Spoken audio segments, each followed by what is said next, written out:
Oizinho, meu nome é Cauane Bonet e hoje eu vou conduzir você em mais um episódio do Simples como as Nuvens. Nesse podcast, eu compartilho o meu ponto de vista através das experiências e efemeridades que a vida me proporciona. E como aqui nada é uma verdade absoluta, te convido a absorver apenas o que lhe for necessário e abstrair o que não lhe servir. Desejo a você uma ótima prática de escuta ativa.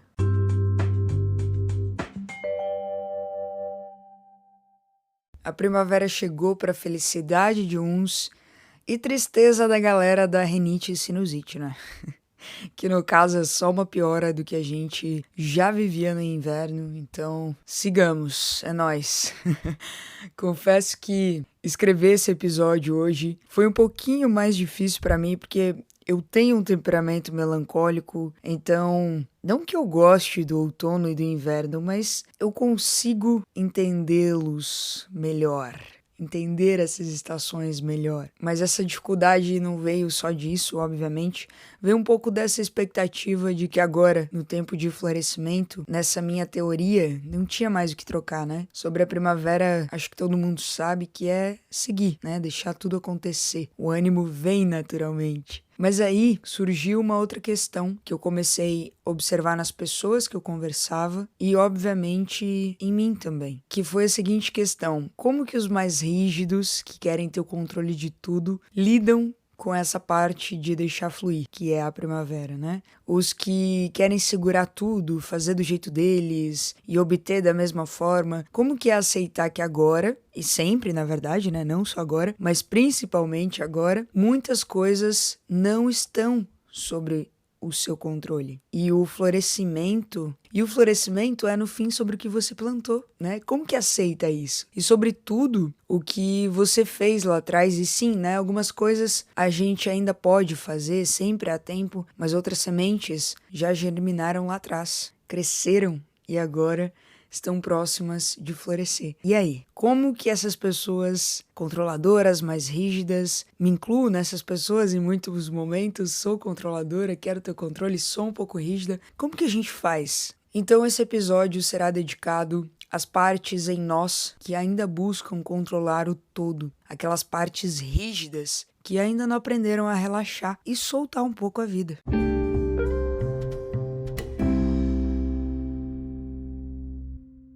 Eu busquei aqui nas minhas anotações sobre os livros que eu leio, se eu achava alguma coisa sobre controle. E por incrível que pareça, eu encontrei muitos livros. E a mesma observação vinha após a palavra controle. Em todos eles, após a palavra controle, vinha que nós podemos controlar os nossos pensamentos e as nossas emoções. É apenas isso que nós podemos controlar, segundo os livros. Mas aí, diante do nosso ponto de vista, diante do que queremos naquele momento, com a urgência que nos cabe, queremos controlar o que o outro vai fazer ou não, queremos controlar o externo, enfim, qual é a consequência disso? Ansiedade, frustração e todos aqueles sentimentos ruins que nós já conhecemos. Sem contar o que nós sentimos do corpo, né? Que muitas vezes a gente não se dá conta. Muitas vezes, quem enrijece primeiro é o corpo. Essa é a primeira resposta, mas a gente não presta tanta atenção nisso. Então eu encontrei lá nos livros que o que a gente pode controlar é primeiro o pensamento, é principalmente o pensamento, principalmente as nossas emoções. Mas e todo o resto? Será que não dá? Um trecho do livro Guia para uma Vida Feliz, ele é um livro antigo que eu ganhei de uma amiga, então não achei o link dele, mas acho que se vocês jogarem no Google, talvez consigam encontrar. Tem um trecho lá que o autor fala algo sobre autocontrole. E ele diz, abre aspas, primeiramente, controlemos a nós mesmos. Para isso, é essencial o correto uso da força do pensamento e da força da palavra. Fecha aspas. E aí o trecho continua, ele conclui a ideia, mas o que eu escolhi extrair aqui foi justamente a parte do pensamento e da palavra, que eu mencionei há pouco. Coisas que eu já trouxe em outros episódios aqui, que é o vulgo orai e vigiai, né? Ele tá em todos os lugares e eu acho que é a coisa mais verdadeira que há para nos trazer para a consciência, principalmente. Nós não nos deparamos com essa frase apenas nas religiões, mas ela está também na lei da atração, nos livros de autoajuda, desenvolvimento pessoal e por aí vai. E não é à toa. Por que focar tanto em controlar o que não podemos? Por que a gente não usa dessa energia para controlar o que está em nós? Para esse autocontrole, enfim. Pensa. Se nos falam, não pense em um elefante. Automaticamente, a gente pensa. Mas somos nós quem escolhemos continuar pensando nele ou não. Se a gente começa a falar sobre um assunto, se a gente começa a falar sobre algo a nós mesmos, ou a gente começa a se punir por palavras ditas ou pensamentos a nós mesmos, somos nós também que escolhemos travar esse ato ou substituir por algo positivo. Concorda comigo nisso? Se você concorda, a gente concorda que até agora os livros não erraram. Nós temos o controle do nosso pensamento e, consequentemente, se irmos um pouco mais fundo, a gente tem o controle das nossas emoções também.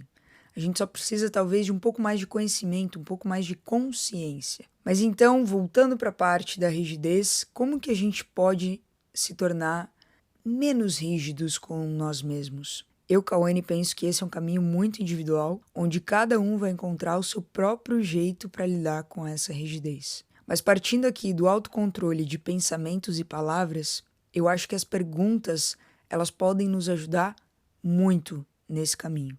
Não só nesse, né? Como em vários outros. Mas vamos focar nesse. Por exemplo, quando sentimos uma angústia por uma resposta que estamos esperando de alguém, nós podemos nos perguntar: por que eu quero tanto essa resposta? Por que eu preciso tanto dessa resposta? Vai mudar muito a minha vida? Será que no fundo eu já não tenho essa resposta?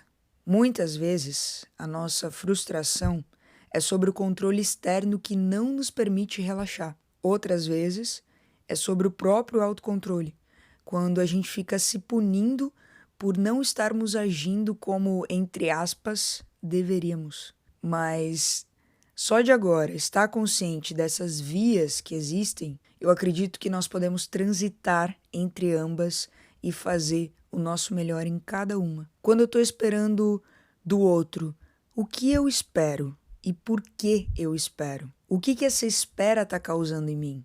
O que eu realmente quero com isso? Penso e através de algumas experiências, eu percebi que nos encontramos muito mais quando perguntamos e não afirmamos as coisas. As respostas, elas fluem naturalmente, elas sempre aparecem. Então é sempre bom saber o que perguntar, como perguntar, quando perguntar, ou pergunte o tempo todo a si mesmo, mas com equilíbrio. Lembre-se sempre do equilíbrio. Bom, e aqui vai mais um conselho de quem passou de junho até agora, até outubro, sem entender ainda todos os capotes que levou. No caso eu, né? É um conselho meu. Se você tem ânsia de entender o que está acontecendo, no momento que está acontecendo ou logo após, eu te adianto que, olha, 98% de chance de você não entender. Você não vai entender nesse momento. Então, não insista nisso, porque isso só vai te deixar mais lelé da cuca. Se você não entende por que tudo está acontecendo com você agora, seja isso bom ou ruim, isso está acontecendo com você agora. Não tem o que mudar, não tem o que querer entender. Então, faz o melhor que você pode fazer com quem você está agora, com a consciência que você tem e com essa verdade que existe em você.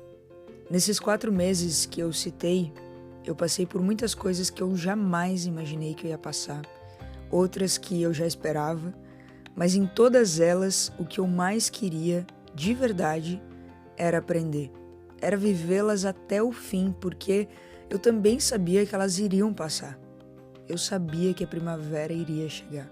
Então, tudo que eu fiz de bom e de ruim, eu sabia que o tempo de colheita chegaria. Ele sempre chega. Ele sempre chega. Essa é a regra.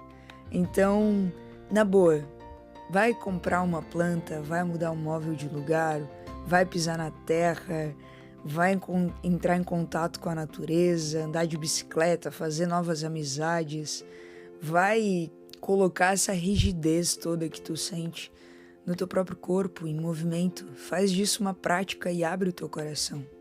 Tenta soltar tudo isso que você está aprendendo, sabe? Faz um Ho'oponopono durante 21 dias, durante 7 dias que seja. Eu aposto que tem muitas flores só esperando você abrir esse coração para elas desabrocharem aí. Seja muito bem-vinda, primavera. Traga prosperidade, abundância e todas as suas flores. E, se possível, traz um remedinho para rinite também para nós, que é... A gente que tem rinite, a gente agradece, viu? Na descrição tem 2 recomendações de livros. Um deles eu acho que eu já recomendei por aqui. O outro é o que eu citei anteriormente. Se fizer sentido para você, procure-os, leia-os. Espero que goste. Se fizer sentido também, compartilhe esse episódio. Um abraço apertadíssimo e até o próximo.